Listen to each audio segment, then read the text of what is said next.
عمر تو کیا کوئی بھی شخص اس وقت تک مومن نہیں ہو سکتا جب تک میں اس کے ماں باپ سے، اس کی اولاد سے، حتیٰ کہ اس کی جان سے بھی زیادہ پیارا نہ ہو جاؤں. یعنی جب تک وہ اپنی جان سے بھی زیادہ مجھ سے محبت نہ کرے وہ مومن نہیں ہو سکتا. اور قرآن کریم میں بھی اللہ تبارک و تعالی نے یہ ارشاد فرمایا ہے کہ تمہارے باپ، تمہارے بیٹے، تمہارے بھائی، تمہاری بیوی، تمہارا قربہ، تمہارے گھر، تمہاری تجارتیں، تمہارا لین دین، حتیٰ کہ کیا یہ چیزیں تمہیں اللہ اور اس کے رسول کی محبت سے روکتے ہیں؟ اگر روکتے ہیں تو پھر راستہ دیکھو میرے عذاب کا، کیونکہ اللہ تعالیٰ فاسقوں کو ہدایت نہیں.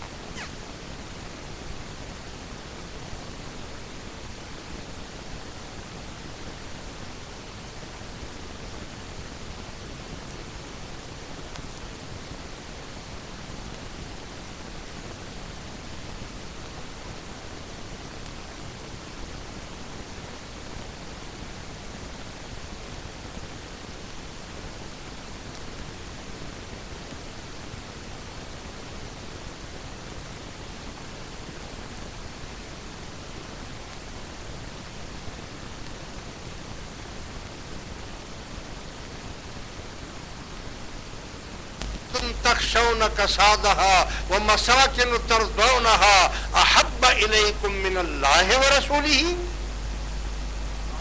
وجہاد فی سبیلہ فتربصوا حتی یأتی اللہ بامرہ واللہ لا یہدی القوم الفاسقین.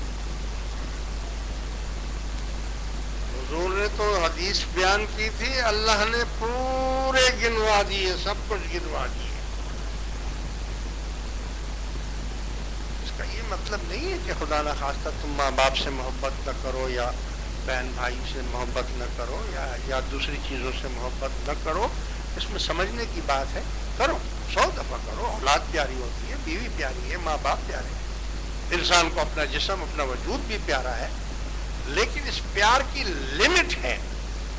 کہاں تک؟ جہاں تک محبت سب سے کرو، مال سے کرو، دولت سے کرو، ہر چیز سے کرو، لیکن جہاں پر اللہ اور اس کے رسول کی بات آ جائے سب ختم. اس کی راہ میں اعظم بلا سے اپنی وہ ہستی ہی کیوں نہ ہو، جو چیز اس کی راہ میں حائل ہو پھونک دو. بے نور بے چراغ جو محفل ہو پھونک دو. یعنی سمجھنے کی بات ہے. یہ مطلب نہیں ہے کہ آپ بچوں سے محبت نہ کریں یا ماں باپ سے محبت نہ کریں، یا نہیں کریں، بہت کریں، جتنا کر سکتے کریں، لیکن جہاں پر بات اللہ اور اس کے حبیب کی آ گئی، رسول کی آ گئی، وہاں سب قربان. ختم، ساری محبتیں ختم. لہذا اصل میں جو آپ کو روح بتانا چاہ رہا تھا، اور خصوصاً اس زمانے کے ساتھ جو فی زمانہ چل رہا ہے، اس میں ہماری جو آنکھیں ہیں، دھیان ہے، وہ اس طرف جاتا ہی نہیں. اس کو جانا چاہیے، ہمارا وہ دھیان اس طرف جانا چاہیے. میں نے قرآن کریم کی شروع میں آپ کو ایک آیت کریمہ میں نے پڑھ کر سنائی تھی کہ قُلْ لَا أَسْأَلُكُمْ عَلَيْهِ أَجْرًا إِلَّا الْمَوَدَّةَ فِي الْقُرْبَى. قُلْ کے معنی ہے آپ کہہ دیجیے۔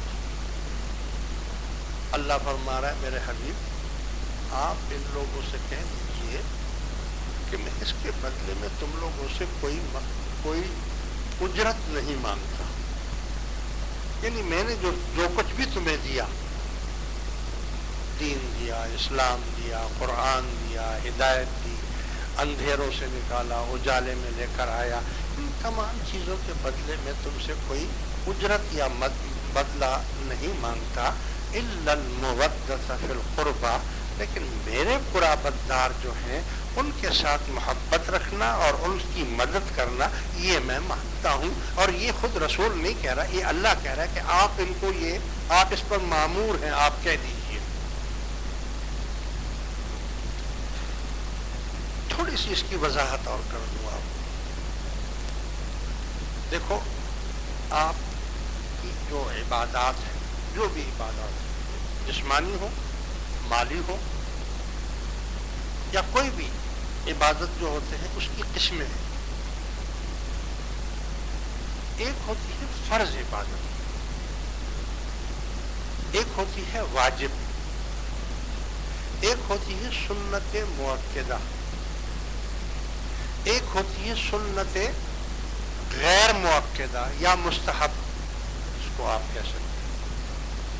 ایک عبادت ہوتی ہے آپ کی نفلی عبادت، ایک حلال ہوتا ہے اور ایک حرام ہوتا ہے، ایک مکروہ ہوتا ہے نا؟ یہ چیزیں ہیں نا عبادت میں، چاہے عبادت مالی ہو یا جسمانی ہو، یہ 8 چیزیں اس میں موجود ہیں۔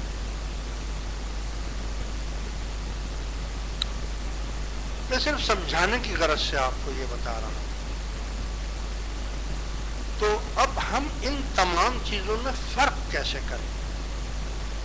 یعنی اگر ہم نماز پڑھ رہے ہیں، فرض، واجب، سنت مؤکدہ، سنت غیر مؤکدہ، نفل، بھائی نماز کا طریقہ تو سارا ایک ہی جیسا ہے، نماز کا سارا طریقہ تو ایک جیسا ہے، جو فرض پر میں پڑھنے ہیں وہی، سنت میں وہی، نفل میں وہی الحمد اور وہی قل هو اللہ، وہی سبحان ربی الاعلیٰ، وہی سبحان ربی العظیم، وہی کچھ باتیں ہیں نا ساری۔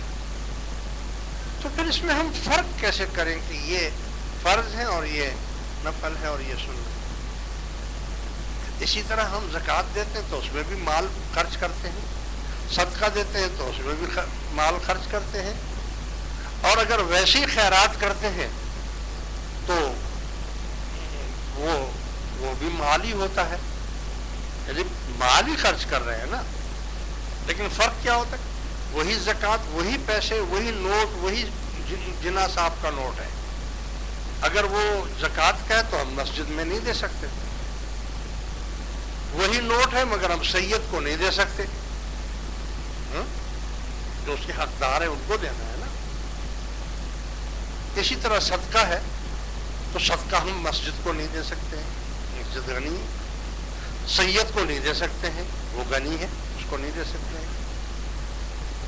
غریب غربا ہے تو اس کو دے سکتے ہیں، مدرسے کو دے سکتے ہیں، طلباء کو دے سکتے ہیں۔ یعنی میرے کہنے کا مقصد آپ کو یہ ہے کہ اس میں نوٹوں میں تو کوئی فرق نہیں ہوا نا، نہ نمازوں میں کوئی فرق ہوا، نہ روزوں میں کوئی فرق ہوا۔ روزہ بھی وہی صبح صادق سے لے کر مغرب تک، جو رمضان شریف کا روزہ ہے وہ بھی ہے، اور نفلی روزہ آپ نے رکھا ہے تو وہ بھی اسی ٹائمنگ کے مطابق ہے۔ تو فرق کیا ہوا؟ تو فرق پتہ چلا کہ فرق نیت کا ہے۔ فرق کس چیز کا ہے؟ نیت کا۔ اگر آپ نے نیت فرضوں کی کر لی تو اب وہ فرض ہو گئے، واجب کی کر لی تو اب یہ واجب ہو گئے، سنت کی کر لی تو اب یہ سنت ہے، ٹھیک ہے نا؟ لیکن اس میں اور کیا فرق ہے؟ اور یہ فرض کیوں ہوا، واجب کیوں بنا اور سنت کیوں بنا؟ کس نے اس کو بنایا؟ یہ تو کم از کم آپ کو سمجھنا چاہیے نا اس بات کو، ہاں؟ تو میری بات سمجھ لو اچھی طرح، کان کھول کر۔ جو چیز